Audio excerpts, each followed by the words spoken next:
tem um tempinho que a gente não se fala, né? Fiquei bastante tempo aqui sem postar vídeo nenhum, mas agora eu tô retornando. Não prometo que eu vou conseguir colocar todo mês, enfim, um vídeo novo, porque quando eu comecei a fazer esses vídeos, foi bem no início da pandemia, então as aulas na UFRJ estavam ainda suspensas, e agora eu vou ter que aprender aqui a administrar meu tempo para conseguir fazer com que eu não fique tanto tempo sem fazer um vídeo para vocês, né? Pra gente compartilhar aqui. Eu hoje resolvi falar de um assunto que tem a ver com o trabalho também de historiador da arte. E o primeiro comentário que eu gostaria de jogar aqui pra gente pensar é como que os historiadores da arte se interessam tanto por obras de arte consagradas, né, aquelas que são super conhecidas, que estão em todos os livros de história da arte, que quando as pessoas vão naquele museu, elas querem ver aquela obra porque elas já conhecem, já viram muitas imagens, mas os historiadores também se interessam por aquelas obras esquecidas, menos conhecidas, que talvez tenham tido uma história de glória no passado, mas que hoje em dia ficaram ali nos porões, digamos assim, na reserva dos museus. E hoje, justamente, eu quero conversar com vocês a partir de uma obra dessas, que eu estou mostrando agora aqui para vocês. É um quadro, o título desse quadro é Charlotte Corday, foi pintada pelo Paul Baudry, um pintor francês, em 1860. Tá, então, por que eu me interessei por esse quadro? Esse quadro vai ser exposto no Salão de Paris em 1861. E ele vai, quando a gente começa a estudar um pouco mais a história dele, a recepção crítica desse quadro, a gente começa a entender melhor o próprio significado desses salões de arte, né, nessa época. O que eram esses salões? Os salões de arte eram grandes exposições públicas que ocorriam de preferência anualmente. Aqui no Brasil não foi possível, não era todo ano que tinha, mas a intenção seria que eles acontecessem anualmente. E eles eram o evento artístico do ano. Todos os artistas que queriam se fazer conhecidos, eles procuravam expor suas obras nos salões. Então eles apresentavam, né, eles propunham as suas obras para os salões, mas o júri é que decidia, que tinha que decidir o que era boa arte do que era má arte, né? O que não tinha qualidade para estar ali exposto. Então eles reuniam assim, milhares, na França eles reuniam milhares de quadros, por exemplo, e eram importantíssimos, tanto para os artistas quanto para o público. Era um material para os críticos de arte, né? A crítica de arte ela vai ter uma explosão assim, no século XIX. Então esses eventos eles vão ser noticiados nos jornais, e além dos jornais, eles também vão produzir várias obras, tipo livros realmente sobre o salão, né? Vai haver também álbuns fotográficos e também outros que são muito divertidos, que são os álbuns caricaturais, em que os caricaturistas faziam pequenas piadas visuais com esses quadros. Um artista ele podia conseguir uma grande reputação, né, ter a sua carreira super bem reconhecida e falada, e também podia ter a sua reputação desfeita. Isso podia acontecer dos dois lados dos salões. Então, como eu estava comentando com vocês, no Brasil, todos os artistas também se preocupavam com o que eles iam produzir para o salão. E quando os artistas brasileiros estavam na Europa, né, muitas vezes aqueles que ganhavam o prêmio de viagem à Europa, por exemplo, no caso do Victor Meirelles, quando o Victor Meirelles estava em Paris, já no finalzinho do período dele de pensionato na Europa, ele vai expor a primeira missa, nesse quadro tão famoso dele, vai ser exposto primeiro em Paris, no Salão de 1861. Só depois é que, quando ele volta ao Rio de Janeiro, o quadro vai ser exposto aqui também. E nesse salão em que o Victor Meirelles expôs a primeira missa, foi justamente o salão em que o quadro do Paul Baudry, esse que eu estou trazendo para a nossa conversa, também foi exposto e chamou muita atenção do público. Então, um dos relatos sobre esse quadro na exposição foi feito pelo Théophile Gautier, que era um escritor super reconhecido e também um grande crítico de arte. E o Théophile Gautier vai escrever uma publicação chamada Abecedário do Salão de 1861. E aí, nesse Abecedário do Salão, ele vai fazer o seguinte comentário sobre o quadro. Ele diz que, ao pintar Charlotte Corday, um tema completamente novo para ele, o Sr. Paul Baudry parece ter desejado provar que foi apenas a sua admiração pelos grandes mestres, e não uma incapacidade de imaginar que o reteve nas regiões serenas da antiguidade e da mitologia. Aqui eu fiz uma tradução livre, um pouco do texto que vocês estão vendo aí, o original em francês, mas o que o Gautier quis chamar a atenção? Que não foi por uma incapacidade assim, de imaginar outras cenas que o Paul Baudry pintava apenas temas mitológicos e da antiguidade. Na verdade, ele teria feito essa carreira dentro desses temas porque ele admirava os grandes mestres clássicos. Mas agora ele dizia que esse quadro resultava de uma excursão pela história quase contemporânea.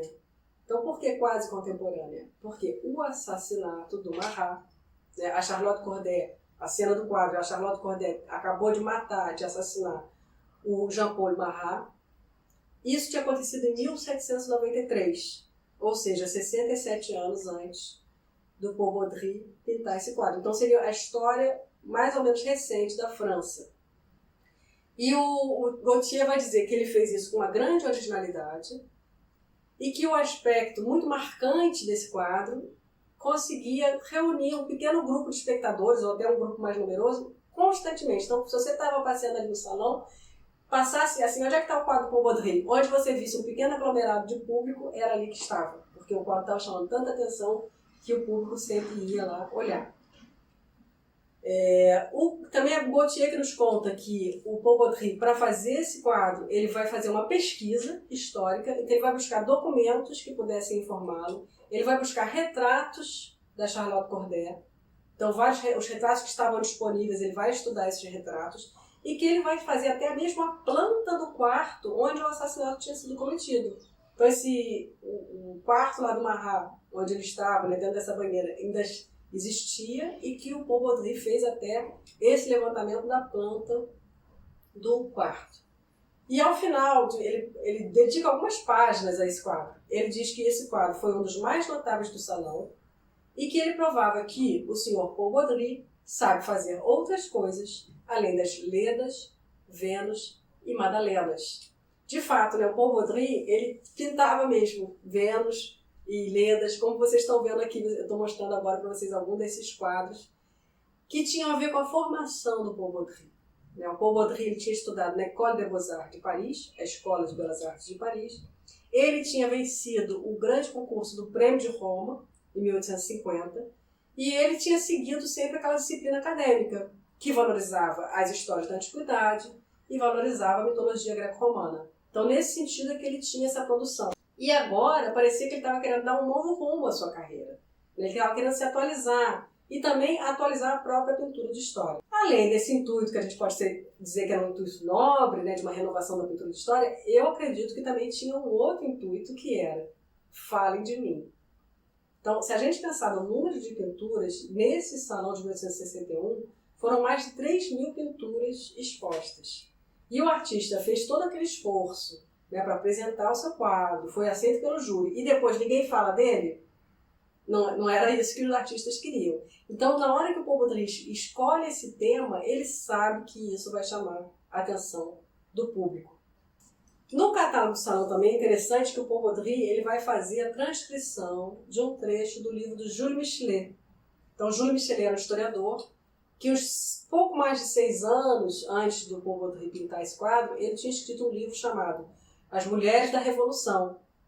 Esse livro foi um sucesso enorme, ele tem várias reedições, e o Michelet fazia esse perfil da Charlotte Corday. No catálogo, então, o Paul Baudry escolhe fazer uma transcrição, que foi a seguinte: agora eu também vou fazer uma tradução livre. Ela, a Charlotte Corday, tirou por debaixo de seu fular a faca e a enterrou inteira até o cabo no peito de Marat. A mim, minha querida amiga, foi tudo o que ele pôde dizer e expirou. A esse grito acorreram e viram Charlotte parada, perto da janela, como se estivesse petrificada. Vamos ver também agora, nós, né, com o nosso olhar de hoje, vamos observar esse quadro do Paul Baudry. A primeira observação que é importante de ser feita é sobre as dimensões do quadro. Tá? A altura desse quadro tem mais de 2 metros. 2 metros e 3 centímetros de altura. Hoje em dia ele está no Museu de Nantes, Museu das Artes de Nantes. E essa altura de 2 metros significa que o tamanho da pintura, da figura pintada, né, o tamanho da Charlotte que está ali pintada é um tamanho natural. Ela tem o mesmo tamanho de que se ela estivesse ali em pessoa. É o que a gente costuma chamar de grandeza natural. Então, só esse fato, quando você estava ali de pé, diante desse quadro, é como se você estivesse testemunhando a cena que tinha acabado de acontecer. E fora que todos os detalhes ultra realistas, né, que o Baudry fez, desde a expressão de dor no rosto do Marat, repara essa mão crispada do Marat segurando a borda da banheira, essa faca que ainda está ali enterrada no peito dele. Tem um detalhe que é essa pena caída no chão, ali perto já do pé da Charlotte, que seria a pena, o instrumento de trabalho, né, do Marat. A cadeira tombada, depois a própria Charlotte ali toda espremida de encontro à parede. Então tudo isso vai levar a essa sensação do espectador de estar vendo o fato que acabou de acontecer. O que ocorre nesse momento? Muitos críticos vão comparar o quadro do Baudry à famosíssima pintura do Jacques-Louis David, Marat assassinado, que também é conhecido com o nome de A Morte de Marat. Então, o quadro do David tinha sido pintado em 1793 e era assim, considerado uma obra-prima. Até hoje é considerado uma obra-prima da arte francesa desse período. Pela sua execução. Sobre o tema do quadro, né, esse Marat ali morto, ele vai causar muitas polêmicas. Mas vamos contar um pouquinho assim rapidamente como que o Jacques-Louis David chegou a concretizar, a realizar esse quadro.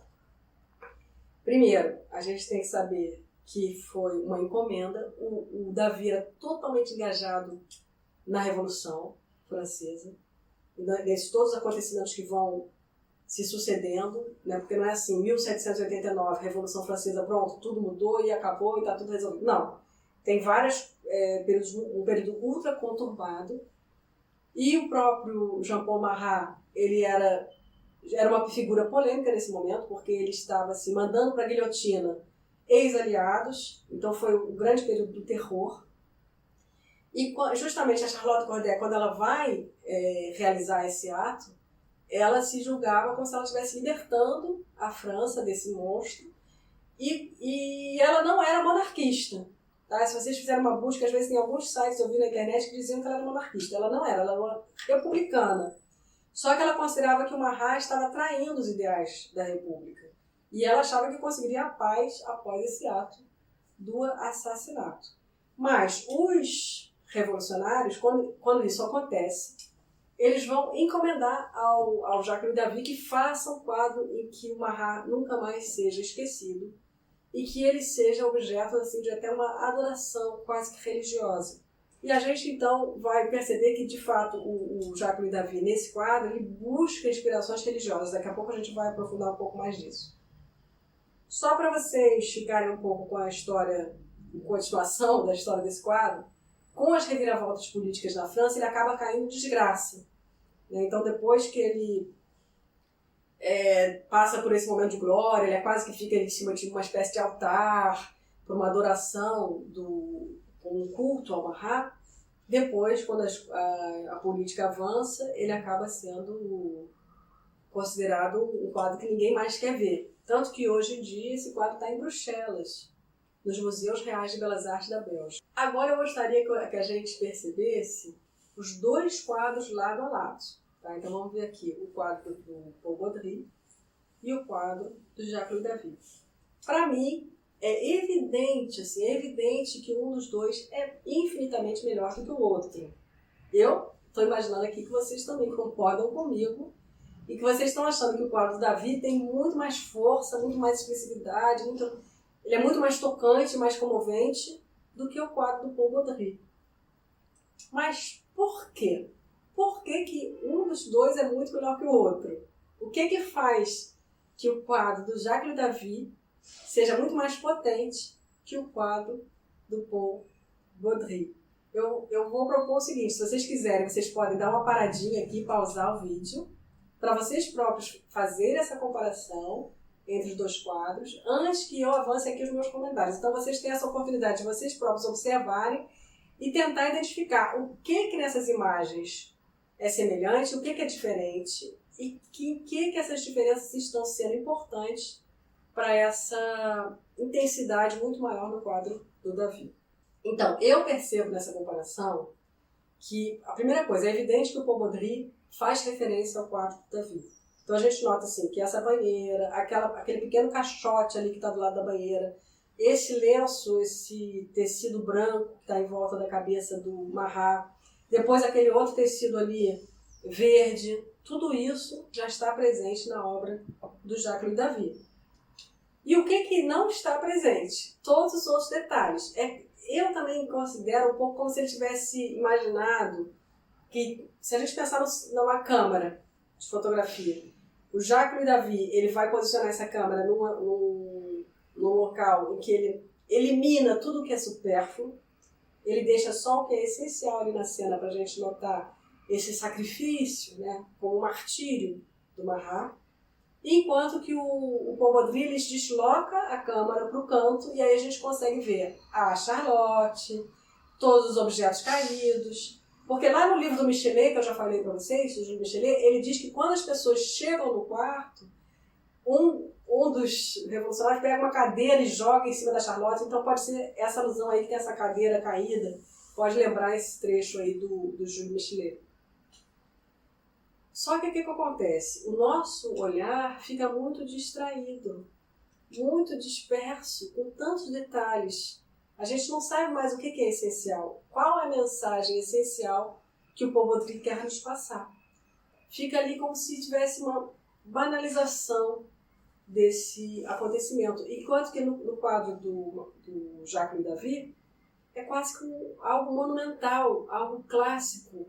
Então, uma coisa muito interessante da gente notar é como que realmente Jacques-Louis David ele vai eliminar tudo que é supérfluo, ele vai fazer uma composição muito simples, com poucas linhas, tem uma geometria muito rígida aqui por trás desse quadro.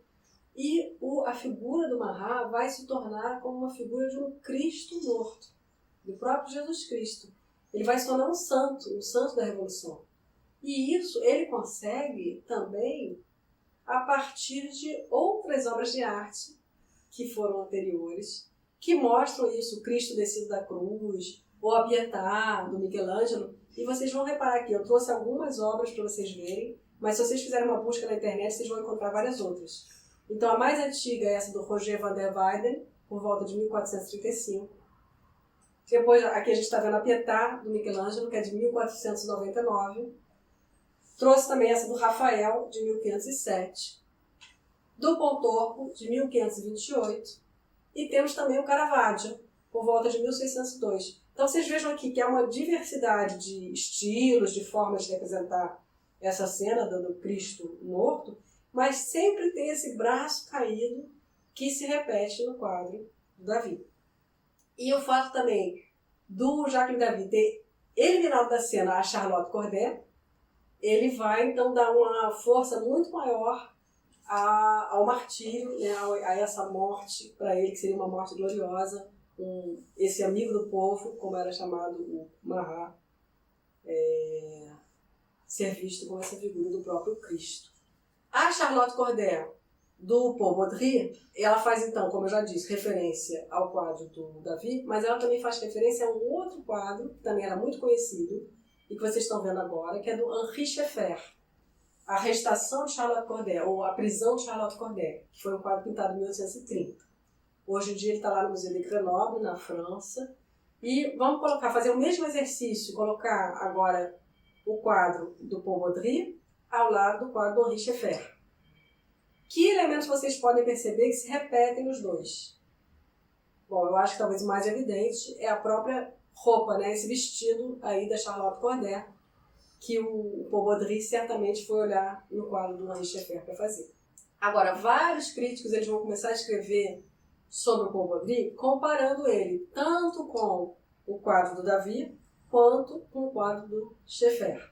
Além do Théophile Gautier, eu queria destacar outros dois críticos. Um foi o Ernest Vinet. O Ernest Vinet vai dizer o seguinte, que o Marat do Jacques-Louis David, né, quando o Jacques-Louis David pinta esse quadro, ele está fazendo a apoteose de Marat.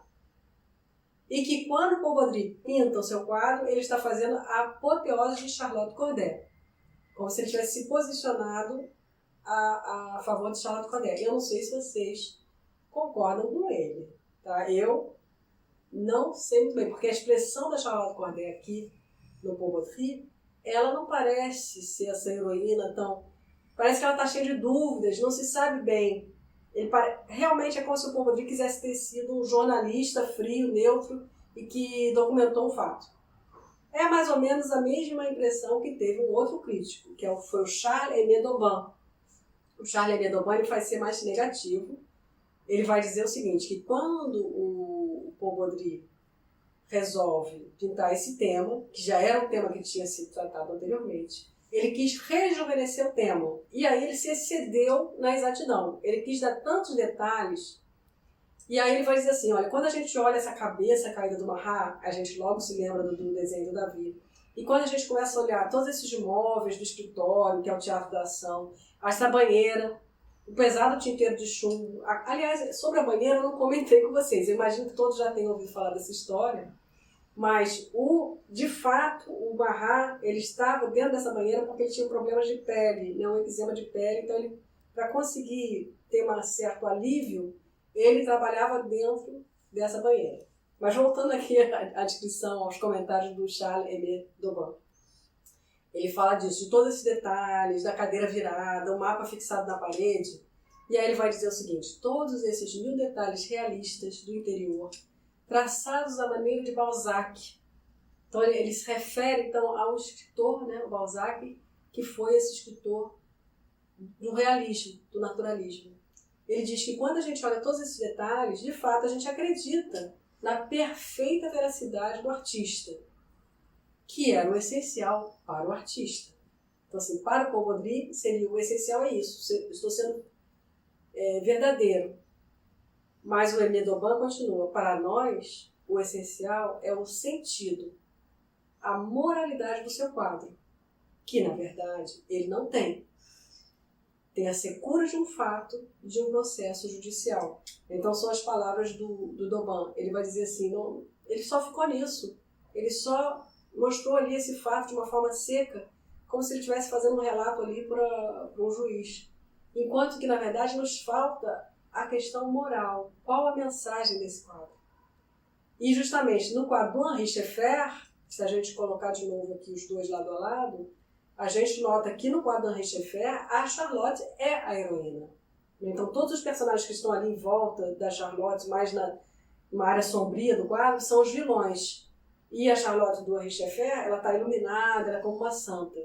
Ela vai ser chamada também do anjo do assassinato. Os franceses que vão depois se identificar com a Charlotte vão achar que ela de fato trouxe, pelo menos tentou algum tipo de solução, vão chamá-la assim, do anjo do assassinato. E aqui talvez no Henri Scheffer é como se fosse essa figura dessa Charlotte também um pouco santificada. Mas o que me interessou aqui em trazer para vocês esses dois quadros, né, além da gente começar a perceber essas questões da qualidade artística, por que um quadro é mais potente do que o outro, é também perceber todos esses debates que aconteciam ali naquele momento.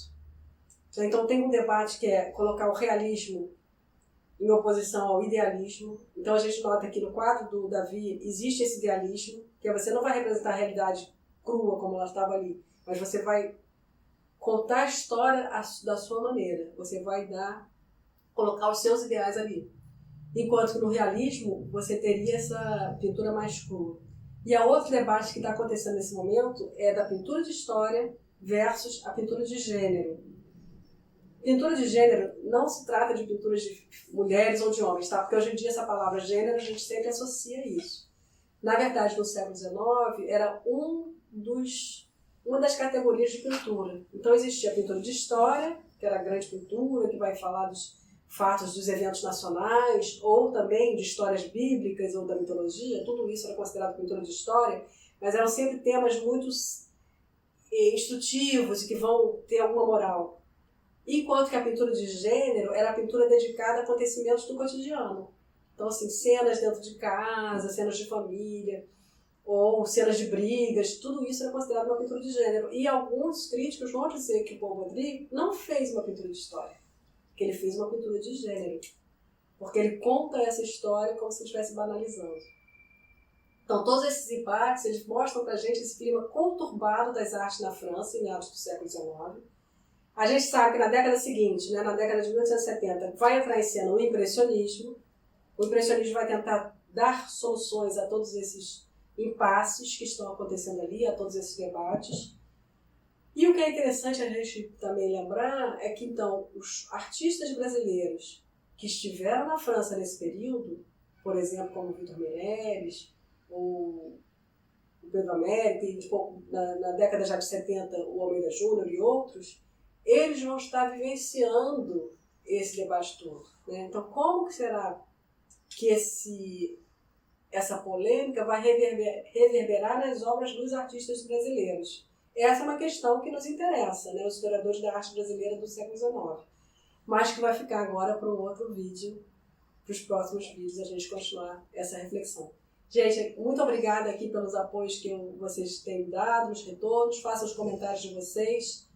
Se gostarem, coloquem ali que vocês curtiram. Obrigada, até a próxima.